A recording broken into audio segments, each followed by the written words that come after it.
नमस्कार, मैं सौरभ शुक्ला और आप देख रहे हैं न्यूज़ 18। अमेरिका और ईरान के बीच तनाव पहले से ही चरम पर है, लेकिन अब अमेरिका की ही एक पूर्व कांग्रेस सदस्य के दावे ने इस तनाव को सीधे परमाणु युद्ध के खतरे से जोड़ दिया है। मार्जोरी टेलर ग्रीन ने दावा किया है कि ईरान को लेकर ट्रंप प्रशासन की हाई लेवल रणनीतिक बैठकों में परमाणु हथियारों के इस्तेमाल पर चर्चा हो रही है। दावा बेहद गंभीर है, लेकिन सवाल उतना ही बड़ा है। क्या वाकई अमेरिका ईरान के खिलाफ न्यूक्लियर ऑप्शन पर विचार कर रहा है? ग्रीन ने सोशल मीडिया प्लेटफॉर्म एक्स पर कहा है कि वे महज अटकल नहीं लगा रही हैं, बल्कि उन्हें इस तरह की चर्चाओं की जानकारी है। उन्होंने अमेरिकी नागरिकों से ईरान के खिलाफ परमाणु हथियारों के इस्तेमाल का विरोध करने और युद्ध रोकने की भी अपील की है। लेकिन यहाँ सबसे अहम बात है, ग्रीन के इस दावे की अभी तक स्वतंत्र आधिकारिक पुष्टि नहीं हुई है। अमेरिकी सरकार की ओर से ऐसा कोई सार्वजनिक दस्तावेज सामने नहीं आया है जिससे ये साबित हो कि ईरान पर परमाणु हमला करने की तैयारी या औपचारिक चर्चा चल रही है। फिर भी यह बयान इसलिए खतरनाक है क्योंकि मामला किसी सामान्य सैन्य कार्रवाई का नहीं, बल्कि परमाणु हथियारों का है।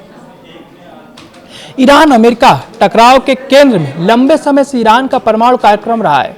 अमेरिका की चिंता है कि ईरान परमाणु हथियार विकसित न कर ले। दूसरी तरफ ईरान अपने परमाणु कार्यक्रम को शांतिपूर्ण उद्देश्यों से जोड़ता रहा है। अमेरिकी खुफिया आकलनों ने भी अलग अलग समय पर ईरान के परमाणु कार्यक्रम को लेकर अलग अलग तस्वीर पेश की। 2025 के आकलन में कहा गया कि ईरान परमाणु हथियार नहीं बना रहा था और उसके सर्वोच्च नेता ने 2003 में निलंबित परमाणु हथियार कार्यक्रम को दोबारा मंजूरी नहीं दी थी। लेकिन बाद के आकलनों में ईरान की मिसाइल क्षमता और अंतर्राष्ट्रीय परमाणु दायित्वों को लेकर गंभीर चिंता जताई गई। परमाणु सुविधाओं तक अंतर्राष्ट्रीय पहुंच और निगरानी को लेकर विवाद ने भी आशंकाएं बढ़ाई।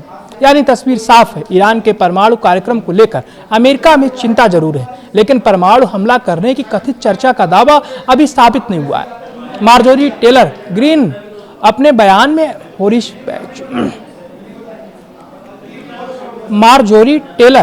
ग्रीन ने अपने बयान में हिरोशिमा और नागासाकी की त्रासदी का भी जिक्र किया। उन्होंने चेताया कि परमाणु हथियारों का इस्तेमाल सिर्फ एक देश को निशाना नहीं बनाएगा, बल्कि इसका असर पूरी दुनिया पर पड़ सकता है। और यही इस पूरे विवाद का सबसे डरावना पहलू है, क्योंकि अगर किसी युद्ध में परमाणु हथियार इस्तेमाल होते हैं तो सवाल सिर्फ ईरान और अमेरिका तक सीमित नहीं रहेगा। इससे पूरा मध्य पूर्व अस्थिर हो सकता है। दूसरे देश सीधे या अप्रत्यक्ष रूप से संघर्ष में खिंच सकते हैं और सबसे बड़ा खतरा होगा परमाणु हथियारों के इस्तेमाल की एक नई सीमा टूट जाना। तो अब सबसे बड़ा सवाल, क्या मार्जोरी ग्रीन ने अमेरिका की किसी गुप्त रणनीति का खुलासा किया है, या फिर यह सिर्फ एक ऐसा राजनीतिक दावा है जिसकी अभी कोई स्वतंत्र पुष्टि नहीं हुई है? फिलहाल उपलब्ध जानकारी के आधार पर इस आरोप और दावा ही माना जा सकता है। प्रमाणित तथ्य नहीं है, लेकिन एक बात तय है कि अमेरिका और ईरान के बीच तनाव अगर परमाणु हथियारों की बहस तक पहुँच गया तो दुनिया के लिए ये बेहद गंभीर चेतावनी है, क्योंकि युद्ध की आग सीमित रखना मुश्किल होता है और अगर इस आग में परमाणु हथियार शामिल हो गए तो उसका धुआं सिर्फ ईरान या अमेरिका के आसमान पर नहीं छाएगा, पूरी दुनिया उसकी कीमत चुका सकती है।